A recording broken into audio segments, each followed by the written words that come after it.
À l'OLAB, la nouvelle réglementation va interdire l'utilisation des produits phytopharmaceutiques sur les pelouses sportives, avec une première échéance au 1er juillet 2022 pour la plupart des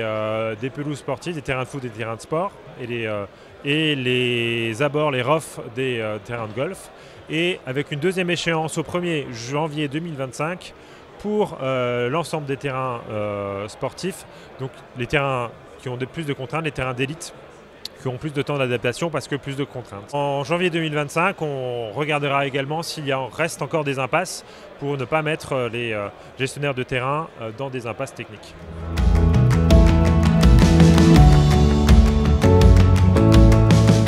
Le contexte, c'est une préoccupation de plus en plus importante des concitoyens sur l'exposition aux produits phytopharmaceutiques. Donc le gouvernement a voulu supprimer toutes ces utilisations dans les lieux de vie, et donc les terrains de sport en font partie, puisque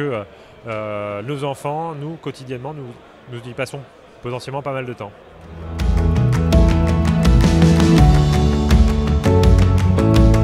Les terrains de sport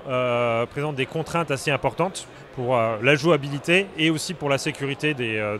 personnes, mais aussi des chevaux, puisqu'ici nous sommes sur un hippodrome. Et donc il fallait que ces contraintes-là et ces exigences-là puissent être complètement satisfaites, même si on n'utilise plus de produits phytopharmaceutiques.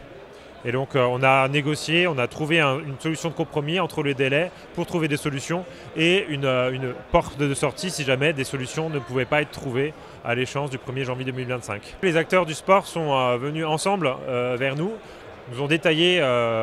où ils en étaient sur la sortie des produits phytopharmaceutiques, puisque ce n'est pas aujourd'hui qu'ils ont commencé à le faire, quelles étaient leurs contraintes aujourd'hui et comment ils pensaient pouvoir s'en sortir, quelles démarches de recherche de solutions alternatives, que ce soit du biocontrôle, des solutions agronomiques, ils envisageaient. Et donc du coup, ça nous a permis de créer un partenariat, un accord cadre qu'on va signer prochainement et dans lequel on va pouvoir les accompagner financièrement, mais aussi en rassemblant les acteurs de la formation pour accompagner l'ensemble des gestionnaires,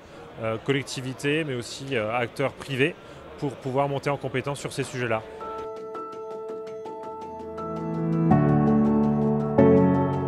Les acteurs du sport ont la chance d'avoir l'Agref et l'Institut Ecoumène en leur sein,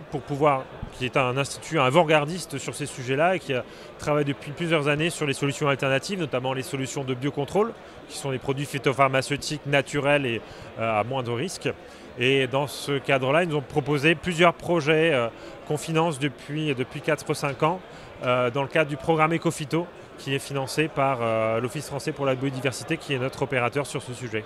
Je pense que c'est important de persévérer dans cet effort collectif pour sortir des produits phytopharmaceutiques.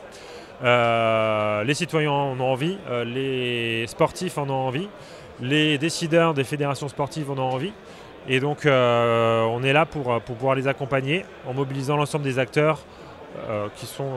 dans la sphère du ministère de l'écologie pour pouvoir le faire collectivement.